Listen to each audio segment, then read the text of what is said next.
Well, whether it's a thunderstorm, a heat wave, or just some curious animal or bird, no matter who or what's to blame, suddenly, bam, you don't have electricity anymore, and it's dark. What are you going to do now?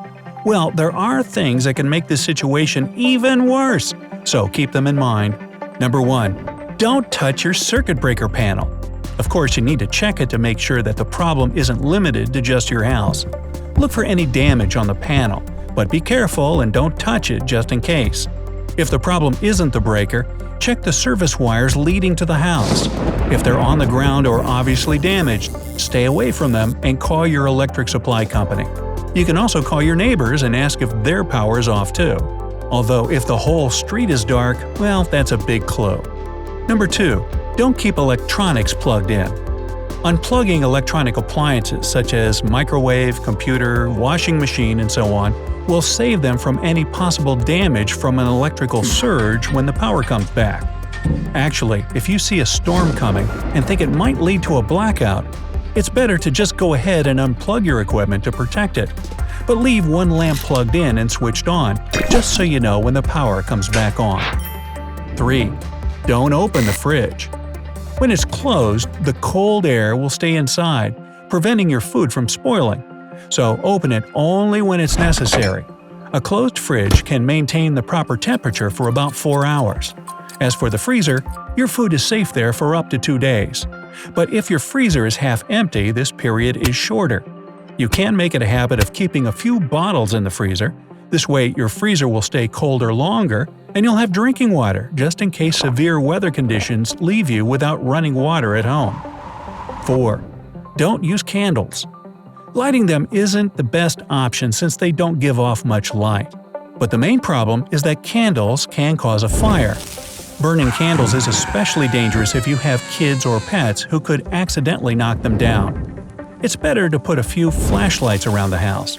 But don't forget to check them once in a while to make sure the batteries still work.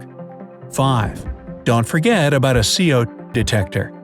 If a power outage hits during cold seasons, you'll obviously want to get warm somehow. Some crank up fireplaces, others use gas stoves for this purpose. But everything that burns produces carbon monoxide. To avoid the risk of being poisoned by this odorless, colorless gas, get a battery-powered CO2 detector. Number 6. Don't leave your car tank empty. During severe weather, you never know when you'll have to leave your house because of an emergency evacuation. Besides, it might be the only heated space you'll have. But if your whole neighborhood doesn't have electricity, then gas stations probably won't be an option since they need the power to pump gas from their tanks to yours. That's why it's important to keep the tank full before a storm hits. 7. Don't forget about security gates. If your neighborhood has subdivision security gates, you should be aware of the fact that many of them are powered by electricity. So you won't be able to open them just by pressing a button. But many people have no idea how to open them manually. Contact the security office to find out. This way, you can plan to leave your neighborhood easily if need be. 8. Don't waste your phone's battery. Playing games, listening to music, or checking social media on your cell phone seems like a good idea when the power is out since there's nothing else to do. But it's better to close all your apps and dim the backlight to save the battery. When there's no way to charge the phone, you definitely don't want to be left without the option to make a call in some emergency. If you still can't resist surfing the internet, make sure you have a portable charger. 9. Don't take a long shower. If you have a tank-style water heater, then consider yourself lucky. You still have an opportunity to get clean during a blackout. Though you'll have hot water in reserve, its temperature will keep dropping. So if you want to take a shower, do it as soon as possible. However, if the blackout is caused by a storm, then never take a shower till the storm ends. It is possible to get struck by lightning while in the shower, which would be a shocking thing. Number 10. Don't ignore traffic rules. If traffic lights stop working in your area because of the power failure, and you happen to be at the wheel, it doesn't mean you can blow through intersections. Some think that broken traffic lights serve as a four-way stop, but actually they work the same as a four-way yield. This means that if two cars come to an intersection on different roads at the same time, the driver of the car on the left should yield to the other vehicle. 11. Don't forget about cash. During a neighborhood-wide blackout, your credit cards will be pretty useless. That's why it's important to have some cash at home. You might need different supplies if you're faced with a long-term blackout, and the only way to pay for them will be cash. Also, it's better to have some cash with you in case of an emergency evacuation. 12. Don't let your pipes get cold. If you're left without heating during the winter months, there's a possibility that your pipes might burst because the water inside expands when it freezes. Usually, pipes are properly insulated in newer or recently updated houses. But if your house is rather old, look for uninsulated pipes in your basement, garage, or outside the building. If you find them, wrap them up in old blankets or towels, and keep a small stream of tap water running in your kitchen or bathroom to avoid freezing. 13. Don't come close to pooling water. As I've already mentioned, many power outages are caused by storms. Sometimes you'll even find a new lake right in your backyard or any other places near your house. But be careful and stay away from pooling water, because it can hide not only fallen tree branches, but also power lines. It's best to stay inside until authorized work crews clear the area safely. 14. Don't grill indoors. When the power goes out, one of the biggest issues is cooking, since electric stoves are getting more and more popular.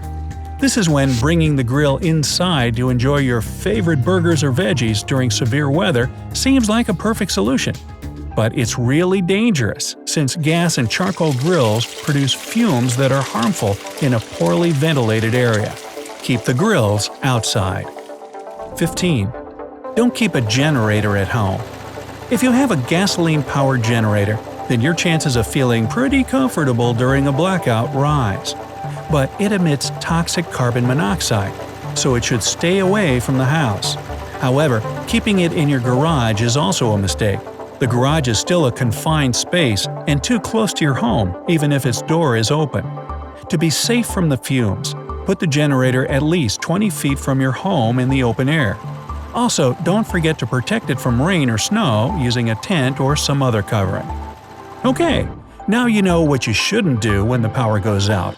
But what about some useful tips that can help you survive the blackout? Here's my list.